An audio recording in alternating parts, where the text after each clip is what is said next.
Hi viewers, welcome to homework online classroom. আবারও সবাইকে homework online ক্লাসরুমে স্বাগত জানাই। এসো আমরা দেখি ক্লাস 4 অর্থাৎ চতুর্থ শ্রেণীর বাংলা পাতাবাহার বইয়ের দক্ষিণ মেরু অভিযানটি সম্পূর্ণ খুব সুন্দরভাবে পড়াটা হতে চলেছে। তোমরা ভালো করে লক্ষ্য করো, এখানে পুরো পড়াটাই করব এবং শেষে আমরা কি করব, শেষে কোশ্চেন অ্যান্সারগুলো করবো। একটু ধৈর্য ধরতে হবে, কারণ পুরো পড়াটা করতে গেলে একটু সময় লাগবে। যারা চ্যানেলে নতুন আছো চ্যানেলটা সাবস্ক্রাইব করে নাও, কারণ তোমাদের প্রত্যেকটা বিষয়ের পড়া এখান থেকে হয়ে যাবে। আর যারা ভাবছো আমার সঙ্গে কথা বলে ক্লাস করবে, দেখো পশ্চিমবঙ্গের বিভিন্ন প্রান্ত থেকে ছেলেমেয়েরা কিভাবে ক্লাস করছে, তো তারা অ্যাপটা ডাউনলোড করে নাও। হোমওয়ার্ক অনলাইন ক্লাসরুম অ্যাপটা ডাউনলোড করে নাও, অ্যাপের লিঙ্ক ভিডিও ডেসক্রিপশনে দেওয়া আছে। চলো আমরা দেরি না করে শুরু করি আজকে আমাদের আলোচনার বিষয় দক্ষিণ মেরু অভিযানে। তো প্রথমে আমি সঙ্গে নেব কাকে, দেখে নেই কে কে আছে। অর্ণব আছে। অর্ণব শুনতে পাচ্ছ আমার কথা? অর্ণব, আজকে আমরা কি পড়বো? হ্যাঁ স্যার বলুন। আজকে আমরা কি পড়াশোনা করব? দক্ষিণ মেরু অভিযান। এই যে এখানে একটা আমি ছবি আঁকলাম, এটা কিসের ছবি বলো তো? স্যার কিছু দেখতে পাচ্ছি না কখন। এইটা একটা গ্লোব বা পৃথিবী, দেখতে পাচ্ছ? হ্যাঁ এখানে আমি একটা গোল মতো এঁকেছি, দেখেছো? স্যার কিছুই দেখতে পাচ্ছি না তো। ব্ল্যাক দেখাচ্ছে পুরো? না স্যার, এমনি শুধু আপনাকে দেখতে পাচ্ছি, কিন্তু কোনো কিছুই দেখতে পাচ্ছি না। পড়াশোনা কিছু দেখতে পাচ্ছ না? যেটুকু লেখা ছিল ওইটুকুই দেখতে পাওয়া যাচ্ছে তো। আচ্ছা ঠিক আছে। তো আমরা যদি পৃথিবীর উপর দিকটাকে, মানে আমাদের উপর দিকটা হচ্ছে উত্তর মেরু আর নিচের দিকটা হচ্ছে দক্ষিণ মেরু। আজকে আমরা আলোচনা করবো পৃথিবীর নিচের দিকটা সম্বন্ধে, পৃথিবীর নিচের দিকটা যাওয়ার একটা অভিজ্ঞতা, দক্ষিণ মেরু অভিযান। লিখেছেন কে? নৃপেন্দ্র কৃষ্ণ চট্টোপাধ্যায়। 1905 সালে জন্মগ্রহণ করেছিলেন। তার লেখা বিখ্যাত হচ্ছে দুর্গম পথে, তারপরে দুঃখজয়ী দল, তারপরে এই পড়াটা নেওয়া হয়েছে কোথা থেকে জানো? নতুন যুগের মানুষ। এই পড়াটা নেওয়া হয়েছে নতুন যুগের মানুষ কাব্যগ্রন্থ থেকে, বই থেকে, নতুন যুগের মানুষ বই থেকে। হ্যাঁ একটু পড়ো, রিডিং পড়ো একটু। জ্ঞানের সীমাকে বারবার জন্য অজানাকে জানবার জন্য মানুষ যে কি অসাধ্য সাধন করতে বা করতে পারে, ক্যাপ্টেন স্কোয়াটের আবিষ্কারের কাহিনী থেকে তা স্পষ্ট হয়ে যায়। তাহলে মানুষ ভ্রমণ বা অভিযান কেন করে? অভিযান কেন যায়? এই যে অজানাকে জানার জন্য, জ্ঞানের সীমানাকে বাড়ানোর জন্য মানুষ অভিযানে যায়। বুঝতে পারলে কি বললাম? বুঝলে অর্ণব? হ্যাঁ স্যার। জ্ঞানের সীমাকে বাড়াবার জন্য আর অজানাকে জানার জন্য মানুষ কিন্তু এই অভিযানে যায়। অভিযান কিন্তু অত সহজ জিনিস নয়। অভিযান অত সহজ জিনিস নয়, যেখানে কেউ যায়নি নতুন করে যাওয়া অভিযান, নতুন একটা জায়গায় পৌঁছানো, সেটাকে বলা হয় অভিযান। তো এই অভিযান কিন্তু সহজ নয়। যে রাস্তায় কেউ হাঁটেনি সেই রাস্তায় হাঁটা কঠিন না? হ্যাঁ স্যার। হ্যাঁ, তো সেই রকমই এই অভিযানের কার কাহিনী বর্ণনা করা আছে? ক্যাপ্টেন স্কোয়াটের।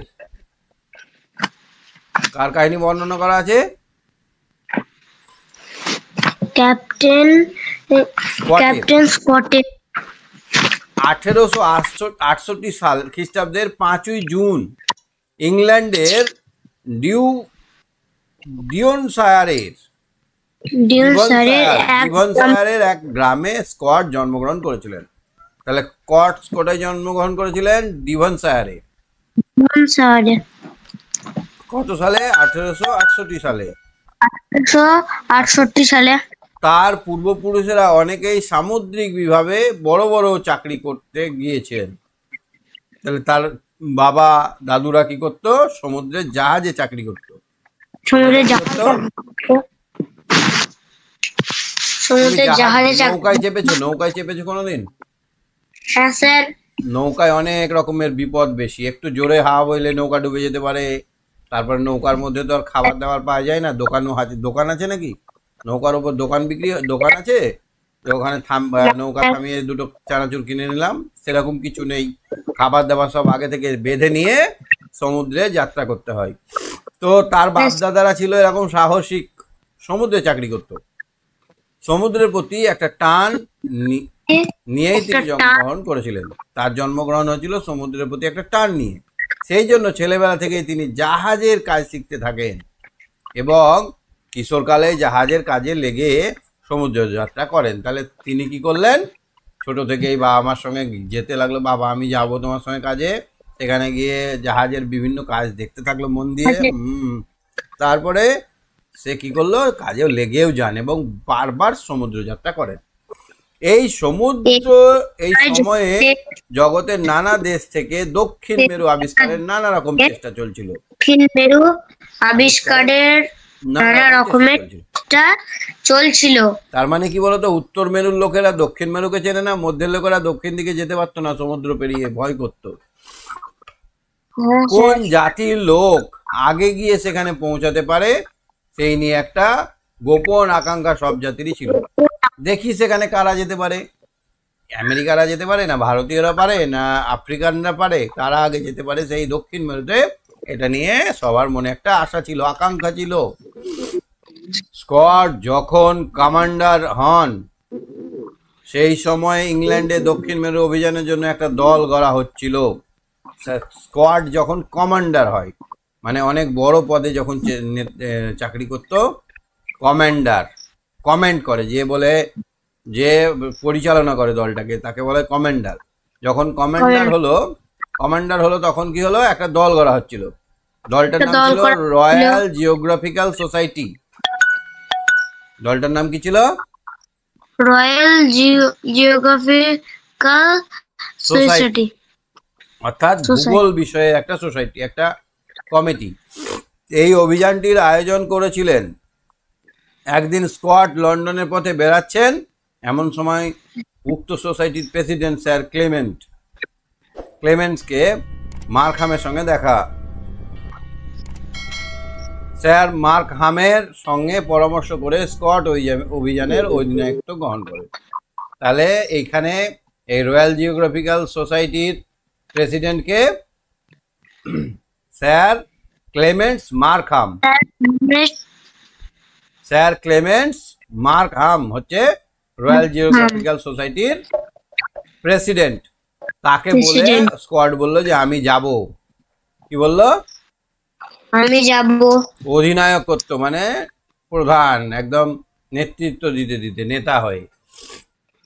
1901 সালে আগস্ট মাসে ডিসকভারি নামক জাহাজটার নাম ছিল ডিসকভারি নামক জাহাজে স্কট আর তার দলবল নিয়ে ইংল্যান্ড থেকে দক্ষিণ মেরুর উদ্দেশ্যে যাত্রা করেন।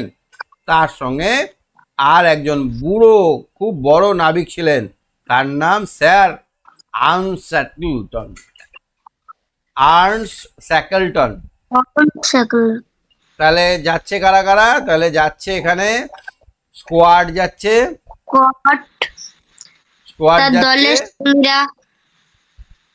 আর আর্নস্ট শ্যাকলটন যাচ্ছে। আর্নস্ট শ্যাকলটন কিসে করে যাচ্ছে? ডিসকভারি জাহাজে করে। আর্নস্ট শ্যাকলটন কে? নাবিক। অধিনায়ক কে? স্কট। দক্ষিণ মেরুকে জগতের সকলের কাছে লুকিয়ে রাখার জন্য বিধাতা পুরুষ তার চারিদিকে দুর্লগ্ন বরফের প্রাচীর গড়ে রেখেছেন। তাহলে এবার দক্ষিণ মেরুর বর্ণনা। এটা হচ্ছে দক্ষিণ মেরু। এখানে যেতে গেলে আগে বরফের বড় বড় পাহাড় ডিঙাতে হবে এবং তার ওপারে জাহাজ নিয়ে আর মানুষ যেতে পারে না। মাঝে মাঝে এই বরফের প্রাচীরের ফাঁক দিয়ে দেখা যায় বরফ যখন গলতে থাকে। মাঝে মাঝে এই দক্ষিণ মেরুটাকে দেখা যায়, কিন্তু সেটা পার করা খুব মুশকিল। ক্যাপ্টেন স্কোয়াড তার দল শুদ্ধ সেই বরফের প্রাচীরের মধ্যে এসে উপস্থিত হলেন, কিন্তু বরফের মধ্যে দিয়ে যাওয়ার কোনো পথ না দেখে তিনি ফিরে আসতে বাধ্য হলেন। এবং আবার 1902 সালে ফেব্রুয়ারি মাসে কিং এডওয়ার্ড দ্বীপে নোঙর ফেলে রইলেন। তাহলে এবার চলে এলো ফেরত, নিয়ে একটা দ্বীপের কাছে এসে ওয়েট করতে লাগলো, থেমে থাকলো, নোঙর করলো, নৌকা থামিয়ে রাখলো। তখন দুরন্ত শীত, ফেব্রুয়ারি পরে তো মার্চ, দুরন্ত শীত, সমুদ্রের জল জমে বরফ হয়ে গেছে। তারা ঠিক করলেন যে আর কিছুদিন পরে স্লেজ যাত্রা করা যাবে। স্লেজ মানে কি বলতো? বরফের ওপর দিয়ে কুকুরে টানা গাড়ি। কিসে টানবে গাড়িটা? কুকুরে টানবে স্লেজ, আর বরফের ওপর পিছলে পিছলে গাড়িটা যাবে। মাস কয়েকটি কাটিয়ে 1902 সালের নভেম্বর মাসে, তাহলে এখানে নোঙর করেছিল ফেব্রুয়ারি মাসে, ফেব্রুয়ারি, মার্চ, এপ্রিল, মে, জুন, জুলাই, আগস্ট, সেপ্টেম্বর, অক্টোবর, এই এতগুলো মাস ওখানে ছিল। তারপর নভেম্বর মাসে স্লেজ যাত্রার সমস্ত আয়োজন হয়ে গেল। ঠিক হলো স্কোয়াড, শ্যাকলটন, উইলসন, মাত্র এই 3 জনে যাত্রা করবেন। কে কে যাবেন? এবার হলো আরেকজন বেশি হলো, একজন হচ্ছে মাইকেল স্কোয়াড, ক্যাপ্টেন স্কোয়াড, 2 নম্বর হচ্ছে শ্যাকলটন, 3 নম্বর হচ্ছে উইলসন। আর সঙ্গে 19টা কুকুর। কতটা কুকুর? 19টা কুকুর নেওয়া হবে। ঠিক আছে, তুমি সঙ্গে থাকো, গল্পটা শুনতে থাকো। হ্যাঁ, ঠিক আছে স্যার। ওকে। বর্ষা বলো। বর্ষা। Hello sir. তারপরে পড়ো তুমি। Hello sir. বলো। হ্যালো। হ্যাঁ, শুনতে পাচ্ছি, বলো। হ্যাঁ স্যার বলুন। এই যাত্রা শুরু থেকে শুরু করো। যাত্রা শুরু হলো সেই নির্দিষ্ট দেশের দিকে। কোন দিকে যাত্রা শুরু হলো? যাত্রা শুরু হলো সেই নির্দিষ্ট দেশের দিকে। নির্দিষ্ট দেশটা হচ্ছে দক্ষিণ মেরু। দক্ষিণ মেরুর অভিযান। হ্যাঁ, কিছু দূরে যেতে না যেতেই নানা প্রকারের বাধা আসতে লাগলো। ক্রমশ তারা এগোতে লাগলেন। যেখান দিয়ে যান সেখানে এক এক জায়গায় তাঁবু ফেলে খাবার রেখে যান। তাহলে কি করে? একটু আগায় আর ওখানে বরফের মধ্যে খাবার রেখে দেয়, এবং প্রত্যেক তাঁবুর উপর একটা করে পতাকা পুঁতে দেন। একটা করে কি পুঁতে দেন? প্রত্যেক তাঁবুর উপর একটা পতাকা গুজে রাখেন, কারণ ফেরার সময় যখন তারা খাবার দরকার হবে তখন ওই সমস্ত তাঁবু থেকে তা পাওয়া যাবে। পথেরও নিশানা হবে, কোন পথে গেছে সেই নিশানাটাও হবে। এই পথে গেছি আমরা। সমস্ত নভেম্বর আর ডিসেম্বর মাস সেই বরফের মধ্যে দিয়ে ধীরে ধীরে অগ্রসর হলেন। যতই এগোতে লাগলেন ততই বরফের ঝড় তীব্র হতে লাগলো, তীব্রতর হয়ে উঠতে লাগলো। মানে আরো জোরে বরফের ঝড় আসে। বরফের ঝড় কেমন বলো তো? ঝড়ের সঙ্গে গুঁড়ো গুঁড়ো বরফ আসবে ভেসে, গুঁড়ো গুঁড়ো বরফ আসবে। এবার বরফ যদি আসে চোখে মুখে লাগলে ফেটে ফুটে যাবে না? কুকুরগুলো ক্রমশ অবশ হয়ে আসতে লাগলো। কুকুরগুলোকে লেগেছে খুব, তাই তারা অবশ হতে লাগলো। এরকম অবস্থায় আর বেশি দূর এগোনো যায় না। দেখে স্কট ফিরলেন। ফিরবার পথে বিপদ আরো ঘনিয়ে এলো। শ্যাকলটনের হলো অসুখ। খাবারের ডিপোগুলো এত দূরে দূরে পোতা হয়েছিল যে এক ডিপো থেকে আর এক ডিপো পৌঁছাতেই সবাই ক্ষুধায় অবসন্ন ও অজ্ঞান হয়ে পড়তে লাগলো। অনেক দূরে দূরে খাবারগুলো রাখা হয়েছিল, বিশেষ করে কুকুরগুলো। তারা স্লেজ টেনে নিয়ে চলেছে, সেই জন্য কুকুরের খাবার জোগাবার জন্য নিরুপায় হয়ে তারা একটা কুকুর মেরে তারই মাংস অপর কুকুরকে খাওয়াতে লাগলেন। তাহলে কুকুরের মাংস কুকুরকে খাওয়াতে লাগলেন। এই রকম করে তারা কোনো ক্রমে জীবন নিয়ে সে যাত্রায় আবার কিং এডওয়ার্ড দ্বীপে ফিরে এলেন। তাহলে যেখানে নোঙর করেছিল নৌকাটা সেই জায়গায় আবার এসে ফিরলেন। কয়েক মাস সেই দ্বীপেই কাটিয়ে আবার যাত্রা শুরু করলেন। এবার সঙ্গে মাত্র 2 জন সঙ্গী, ইনভাস আর লাসলি। এবারে কে যাচ্ছে? স্কোয়াড, ইনভাস আর লাসলি। এবার তারা চাকাওয়ালা সেচ গাড়ি যাত্রা করলেন। সঙ্গে কুকুর নিলেন না, কুকুর কিন্তু নিলেন না। তাহলে চাকাওয়ালা সেচ গাড়িতে কিরকম ভাবে এখানে বসা যাবে? এখান থেকে বসে জোরে জোরে লাঠি দিয়ে ঠেলতে হবে। কিন্তু অনেক দূরে যাওয়ার পর খাদ্যের সংস্থান ফুরিয়ে আসতে লাগলো। এবারেও তারা ফিরতে বাধ্য হলো। তাহলে কবার হলো? 3 বার হয়ে গেল। প্রথমে একবার গেল, বরফ পড়েছে বলে যেতে পারলো না, তারপরে কুকুর নিয়ে গেল, এবারেও যেতে পারলো না, কুকুরের মাংস কুকুরকে খাইয়ে কোনো রকমে বাঁচলো। 3 নম্বর বার গেল, সেবারেও যেতে পারলো না, চাকাওয়ালা স্লেজ গাড়ি নিয়েও ঘুরে এলো। এবার আবার 1903 সালের শেষে আবার তারা তাদের জাহাজে ফিরে এলেন এবং ঠিক করলেন এবারকার মতো ইংল্যান্ডে ফিরে যেতে হবে।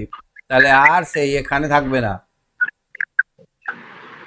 আচ্ছা, এবারেও তারা এডওয়ার্ড দ্বীপে আর থাকবে না, এবার তারা ইংল্যান্ডে ফিরে যাবে। কিন্তু নতুন বিপদ ঘটলো। সামনে সমস্ত পথ বরফে বন্ধ হয়ে গেছে।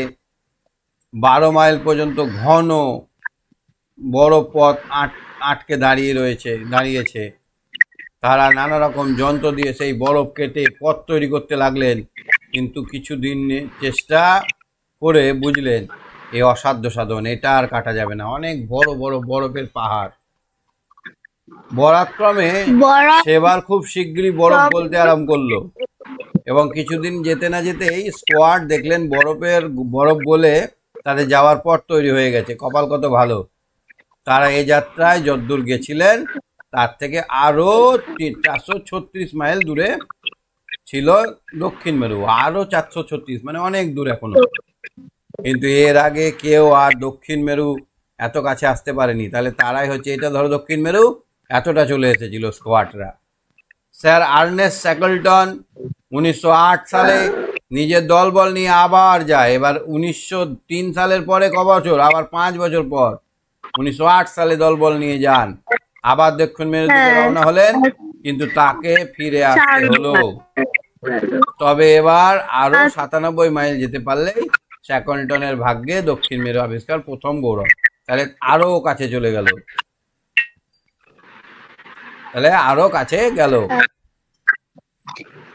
ক্যাপ্টেন স্কোয়াড শুনলেন যে স্যার শ্যাকলটন ব্যর্থ হয়ে ফিরে এসেছেন। তখন তিনি আর ঘরে শান্ত হয়ে বসে না থেকে থাকতে পারলেন না। ঠিক করলেন যে এবার তিনি যে যাত্রা করবেন তাতে হয় দক্ষিণ মেরুতে পৌঁছাবেন, নয় ইংল্যান্ডে আর ফিরবেন না। এবার স্কট দক্ষিণ মেরুতে পৌঁছালেন বটে, কিন্তু ইংল্যান্ডে আর ফেরা হলো না। তাহলে দক্ষিণ মেরুতে পৌঁছালেন, পতাকা গুঁজলেন, কিন্তু আর ইংল্যান্ডে ফিরে আসতে পারলেন না। 1910 সালে জুন মাসে প্রথম দিকে দলবল নিয়ে স্কট টেরানোভা জাহাজে, এবার জাহাজের নাম কি? টেরানোভা, দক্ষিণ মেরুতে আবার যাত্রা শুরু করলেন। 1911 সালে প্রথম দিকে তিনি আবার সেই দুর্লগ্ন বরফের প্রাচীরের কাছে উপস্থিত হলেন। এখান থেকে দক্ষিণ মেরু 350 মাইল দূরে। এই 350 মাইল যাওয়া এবং ফিরে আসার আয়োজন করতেই সেপ্টেম্বর মাস এসে গেল। 1912 সালে নববর্ষের প্রথম দিনে 8 জন সঙ্গী নিয়ে তিনি দক্ষিণ মেরুর 170 মাইল মধ্যে এসে পড়লেন। সেখানে কয়েকদিন বিশ্রাম করে যাত্রাপথে মাত্র 4 জন সঙ্গীকে নিয়ে রওনা হলেন। সঙ্গে যে রসদ নেওয়া হয়েছিল তা ডিপোতে জমা করে রাখলেন, মানে আবার তাঁবুতে রাখলেন। তারা ক্রমশ দক্ষিণ মেরুর দিকে এগিয়ে চলতে লাগলেন এবং পথে কোনো বিশেষ বিপদের মধ্যে পড়ে না।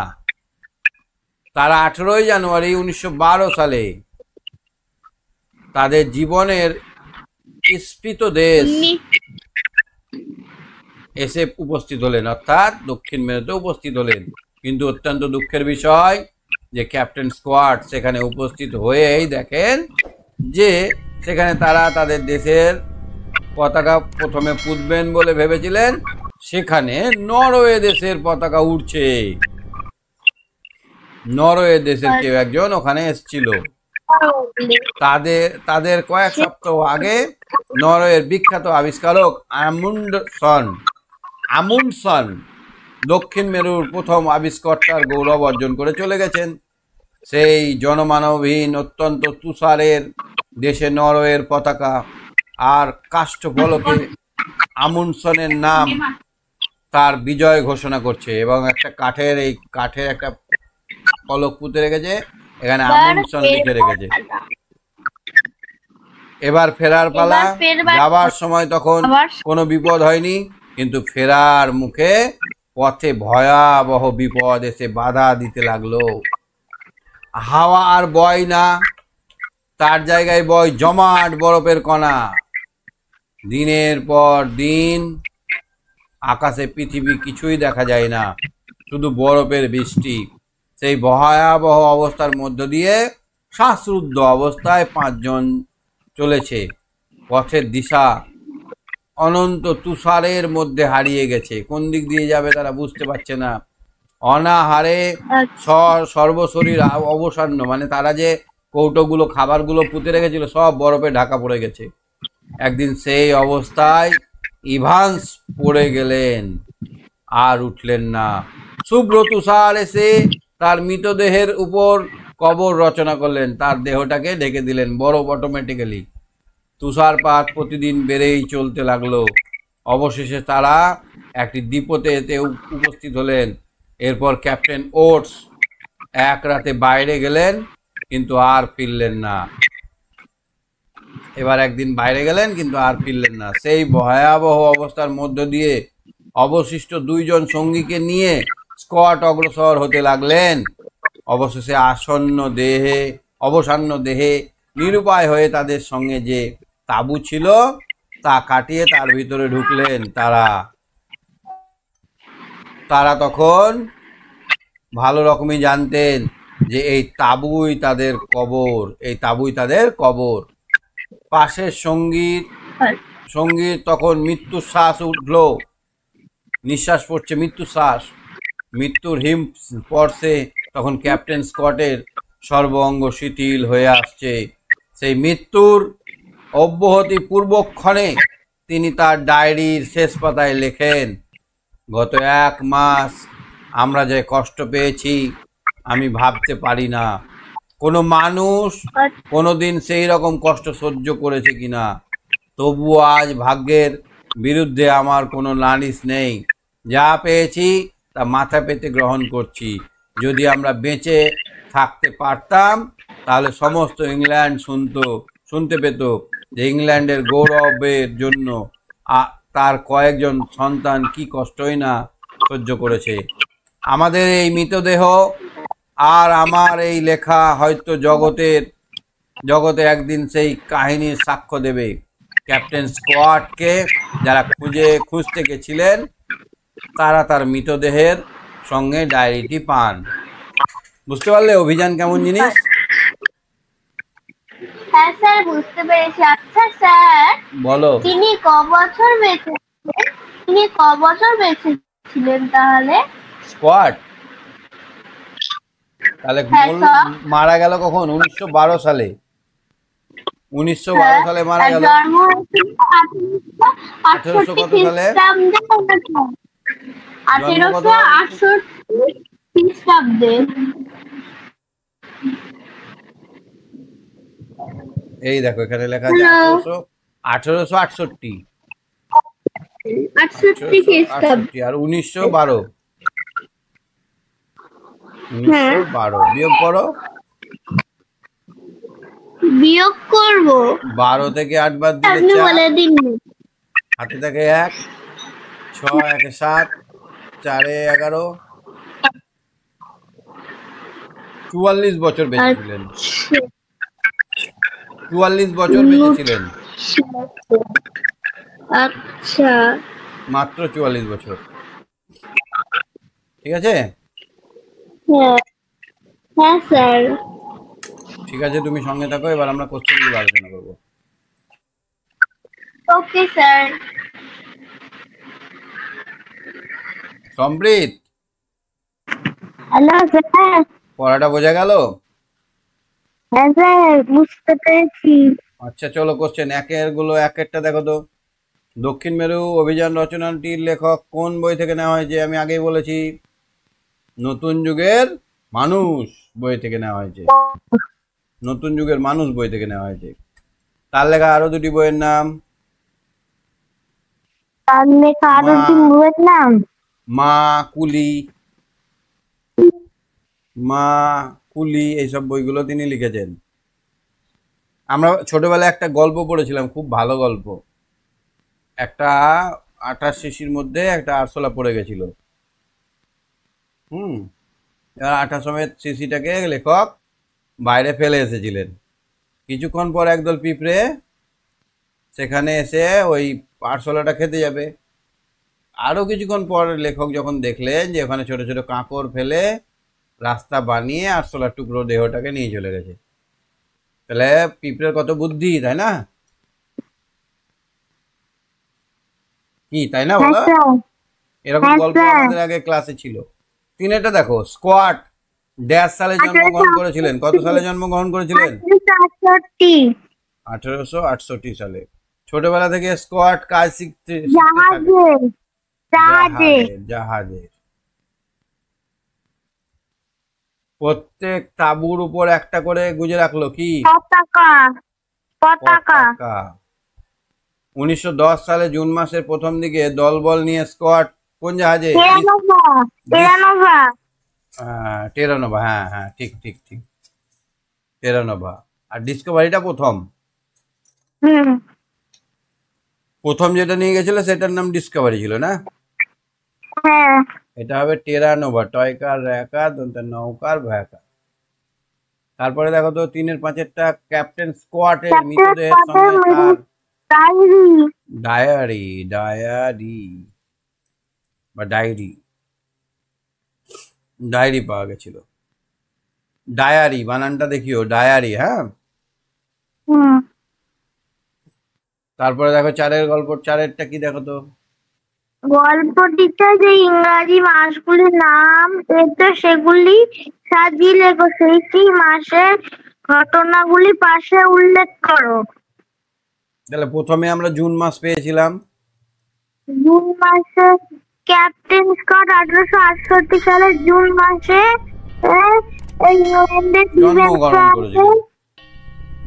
জন্মগ্রহণ করেছিলেন।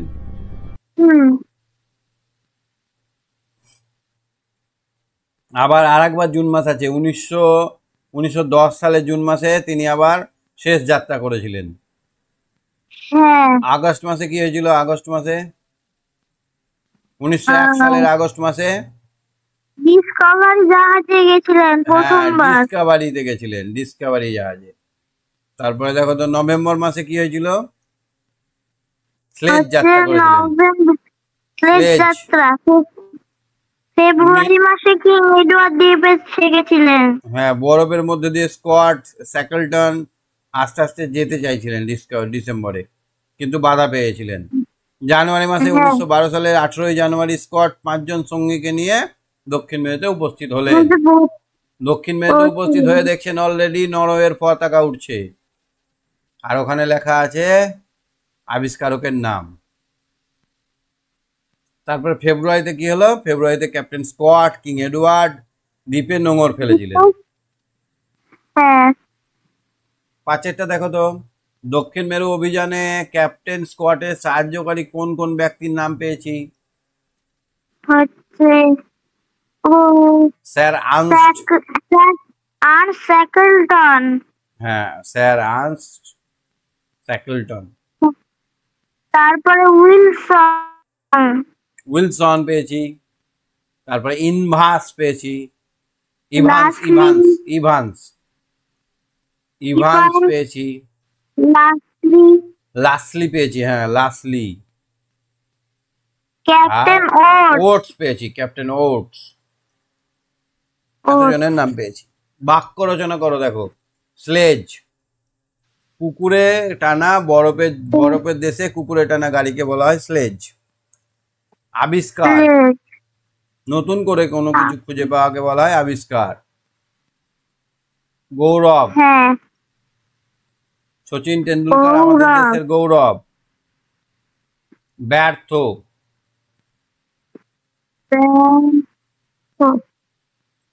আমরা আজকে ক্রিকেট খেলায় ব্যর্থ হয়েছি।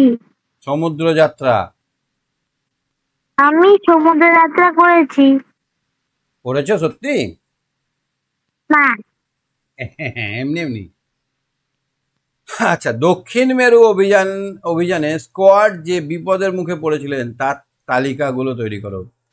কি কি কি কি বিপদ হয়েছিল? বরফের ঝড় হয়েছিল,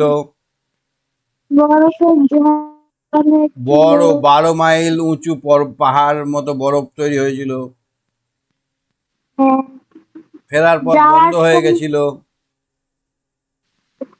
তাই না? ফেরার পথে হচ্ছে বরফ জমে গেছিল 12 মাইল ধরে। ফেরার পথ বন্ধ হয়ে গেছিল। খাবার হারিয়ে ফেলেছিল, রাস্তা খুঁজে পাচ্ছিল না, বরফের তলায় খাবার ঢাকা পড়ে গেছিল। তার জন্য কুকুরকে কুকুরের মাংস খাওয়াতে হয়েছিল, তাই না? আচ্ছা, 8 দেখো, স্কোয়াডের পূর্বপুরুষেরা কোথায় চাকরি করতেন? সামুদ্রিক বিভাগে অনেক বড় বড় চাকরি করতেন। হ্যাঁ, জাহাজে বা সামুদ্রিক বিভাগে। ঠিক আছে, তুমি সঙ্গে থাকো। হ্যাঁ, আচ্ছা, বিদ্যাসাগর বলো। বিদ্যাসাগর, বিদ্যাসাগর, বিদ্যাসাগর শুনতে পাচ্ছ? 8-2 বলো। ইংল্যান্ডের দক্ষিণ মেরু অভিযানে আয়োজক সংস্থার নাম কি ছিল? দক্ষিণ মেরু আয়োজনের আয়োজক সংস্থার নাম রয়্যাল জিওগ্রাফিক্যাল সোসাইটি।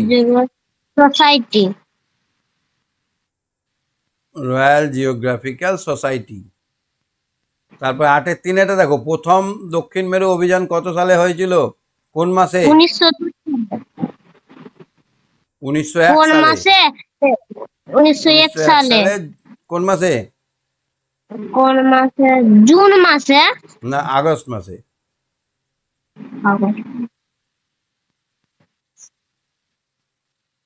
দক্ষিণ মেরু যাত্রায় স্কটের সঙ্গী কারা কারা ছিলেন? স্কটের সঙ্গে কারা কারা ছিলেন? একজন বড় নাবিক, তারপরে স্যাকেলটন ছিলেন, আর উইলসন ছিল। উইলসন আর স্যাকেলটন। 19টা কুকুর ছিল। 19টা কুকুর ছিল। এডওয়ার্ড দ্বীপ থেকে দ্বিতীয়বার যাত্রাকালে কারা স্কটের সঙ্গী ছিলেন?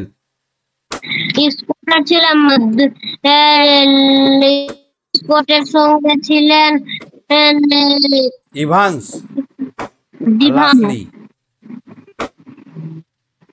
ইভান্স ছিল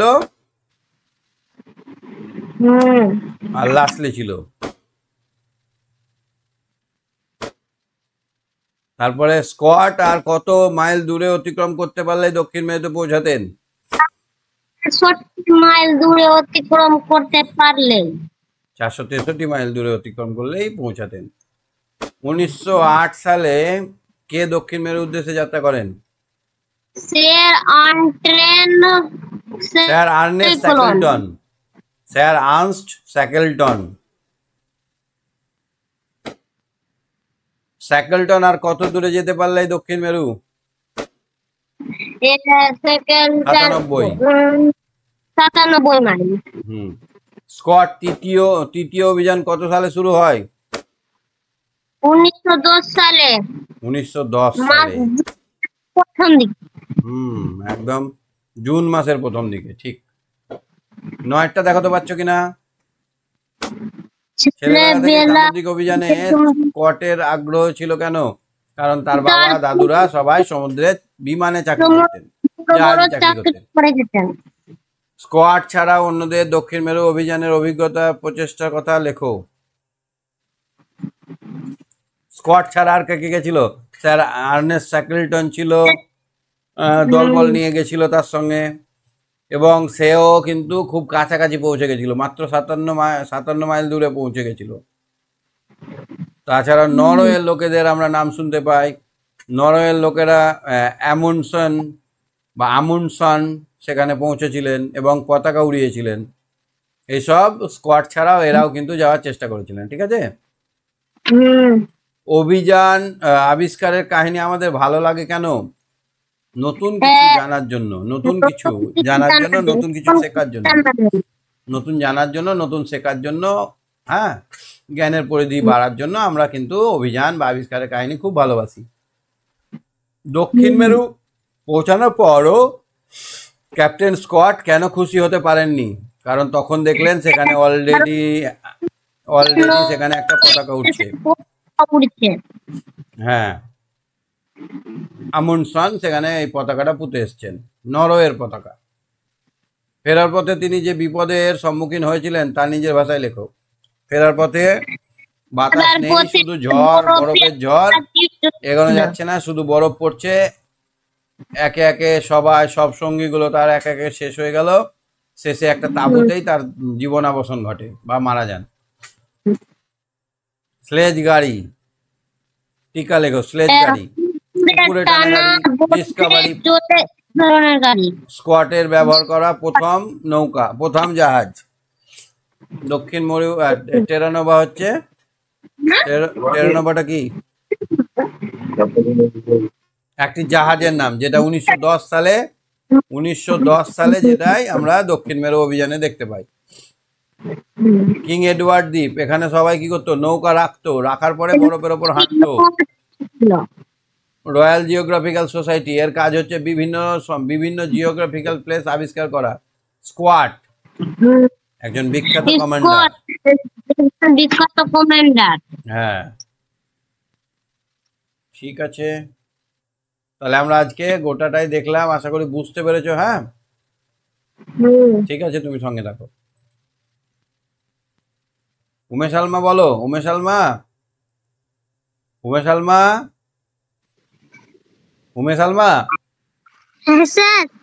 প্রথমেই তো আমি যে কাজগুলো বলছি সবাইকেই বলছি, তুমি একটু ভালো করে শোনো। প্রথমে আগে জিনিসের নামগুলো নোট করবে। কি কি নাম? নতুন নতুন যে বিদেশি নামগুলো আছে, অ্যামুন্ডসন, তারপরে টেরানোভা, এডওয়ার্ড, এগুলো নোট করবে এবং সেই সম্বন্ধে একটা দুটো করে লাইন লিখে রাখবে, তাহলে এই গল্পটা সহজ মনে হবে। হ্যাঁ, ঠিক আছে। স্লেজ গাড়িতে কটা কুকুর নিয়ে যাওয়া হয়েছিল? 19টি। রয়্যাল জিওগ্রাফিক্যাল সোসাইটির কাজ কি?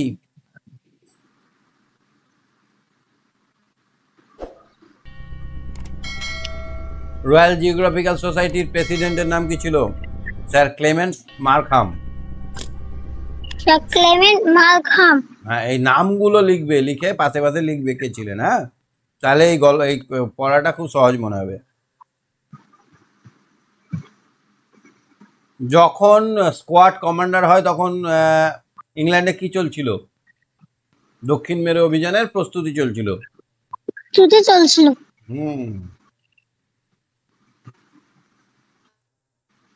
মৃত্যুর আগের মুহূর্তে ক্যাপ্টেন স্কট কি লিখেছিলেন, কি করেছিলেন? ডায়েরি লিখেছিলেন।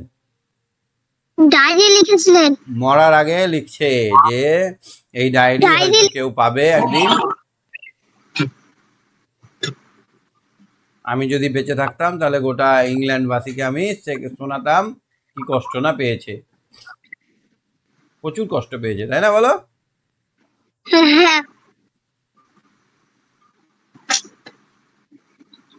ইভান্স আর লাসলিকে নিয়ে স্কোয়াড কিসে করে যাত্রা করেছিল? স্লেজ গাড়ি করে। হ্যাঁ স্যার, বোঝা গেল না।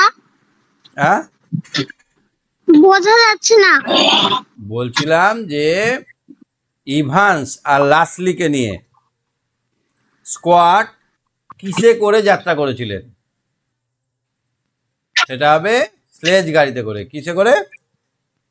স্লেজ গাড়িতে করে। কোন কাজটা অসাধ্য সাধন ছিল?